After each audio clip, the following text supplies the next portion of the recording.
Some skeptics propose the tomb Jesus was supposedly buried in was found empty, because Jesus' body was never placed in the tomb. According to the Latin poet, Horace, it was the Roman practice to leave a body upon the cross until it decayed. He spoke about crucified slaves feeding crows on the cross. Skeptics relying on this theory to explain the empty tomb maintain it was not unusual for crucified bodies to be left on crosses to be devoured by vultures and birds, or for the bodies to be thrown into common graves, where the bodies could have been dug up and eaten by dogs. This theory attempts to explain why Jesus' tomb was found empty, and why Jesus' body could not be produced to discredit the claim of Jesus' disciples that Jesus had risen from the dead. Rebuttal point number 1. The explanation Jesus was never buried disregards Jewish law. Jesus was a Jew and his friends, family and disciples were Jews. Even those who opposed him, the chief priests and Pharisees, were Jews. According to Jewish law, executed men were to be buried by sundown the same day they died. If someone guilty of a capital offense is put to death, and their bodies exposed on a pole, you must not leave the body hanging on the pole overnight. Be sure to bury it that same day, because anyone who is hung on a pole is under God's curse.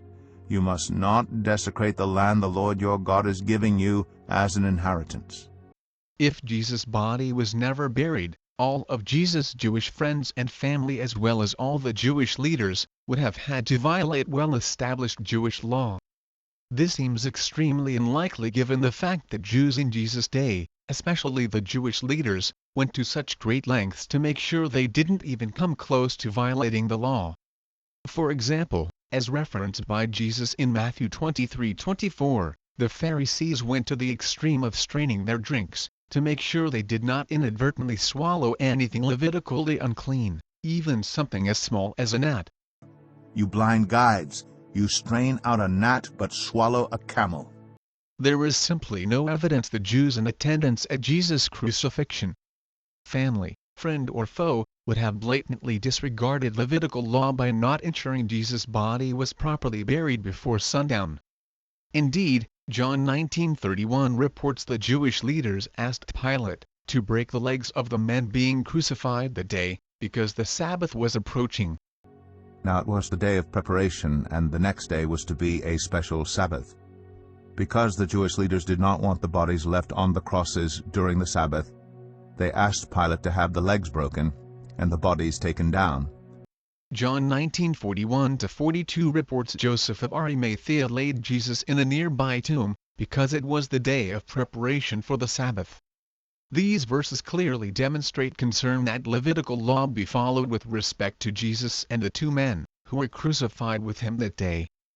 Rebuttal point number 2. The explanation Jesus was never buried ignores data in the historical record. The explanation that the reason the tomb Jesus was supposedly buried in was found empty was because Jesus was never buried ignores important details recorded in the historical record, including the following. 1. Instead of Jesus' body being left on the cross, Joseph of Arimathea obtained Pilate's permission to take Jesus' body down from the cross. 2. Joseph wrapped Jesus' body in burial linens, and laid the body in his tomb, because his tomb was close by and sundown was approaching. 3. All four Gospel writers record Jesus' body was put in the tomb. 4. All four Gospels writers report Jesus' burial was witnessed by some of his followers. The historical details provided by the Gospel writers lend strong support for the belief Jesus' body was removed from the cross and placed in the tomb. Conversely, there is no historical evidence that Jesus' body was left hanging on the cross, or was thrown into a common grave. Rebuttal point number 3. No competing accounts exist in the historical record with respect to Jesus being buried. If Joseph's burial of Jesus was part of a later developed legend, one would expect to find competing burial accounts about Jesus' burial, but none exist in the historical record. Rather, all four Gospel writers record Jesus' body was buried in the tomb. Rebuttal point number 4. If Jesus was not buried in the tomb, witnesses would have been produced to explain what happened to the body. Within 7 weeks of the crucifixion, Jesus' disciples were in Jerusalem, the very city where Jesus was crucified and buried, boldly proclaiming Jesus had risen from the dead. See Acts 2. If Jesus' body was never buried, but was left to be devoured by scavengers, their claims would never have been believed. Jewish and/or Roman authorities would have certainly produced whatever was left of Jesus' dead body, or produced eyewitnesses to what happened to Jesus' body, to discredit the claims of the disciples and squelch the rise of Christianity, which was foundationally centered on Jesus' resurrection. The reaction of Jewish leaders to conspire with the Roman soldiers to say the tomb was empty, because disciples stole Jesus' body, indicates they thought the body had been buried in the tomb. The Jewish leaders expected the body to be in the guarded tomb, and felt compelled to come up with an explanation as to why the tomb was now empty. Rebuttal point number 5. Jewish leaders believed Jesus' body had been buried in the tomb. As stated in Matthew 27:59-66, after Jesus' body was placed in the tomb, the chief priests and Pharisees met with Pilate and reminded him Jesus, who they referred to as the deceiver or impostor, had said, "After 3 days I am to rise again." The Jewish leaders then asked Pilate to give orders for their grave to be made secure until the 3rd day, lest the disciples come and steal him away and say to the people, "He has risen from the dead." As documented in the above passage, the Jewish leaders who were in attendance at Jesus' crucifixion certainly believed Jesus' body had been buried in the tomb, or they would not have requested Pilate to have the tomb guarded. Moreover, because the Jewish leaders had a stated motive to ensure Jesus' body was secured so Jesus' disciples could not claim Jesus had been resurrected from the dead, they had a motive not to leave Jesus' body left hanging on the cross or thrown in a common grave, where the disciples would have easy access to the body. Rebuttal point number 6. Pilate believed Jesus' body had been buried in the tomb. As stated in Matthew 27:59-66, after Jesus' body was placed in the tomb, the chief priests and Pharisees met with Pilate and reminded him that Jesus, who they referred to as the deceiver or impostor, had said, "After 3 days I am to rise again." The Jewish leaders then asked Pilate to give orders for their grave to be made secure until the 3rd day, lest the disciples come and steal him away and say to the people, "He has risen from the dead." Pilate responded, "You have a guard, make it as secure as you know how." Although scholars disagree as to whether Pilate's statement, "You have a guard," was in order dispatching a Roman guard to secure the tomb, or Pilate was telling the Jewish leaders to use their own guard, the temple guard, to secure the tomb, it is clear Pilate believed Jesus' body had been, or was going to be, buried in a tomb. Rebuttal point number 7. If Jesus was not buried in the tomb, Jewish leaders would not have accused Jesus' disciples of stealing the body out of the tomb. While the women were on their way, some of the guards went into the city and reported to the chief priests everything that had happened.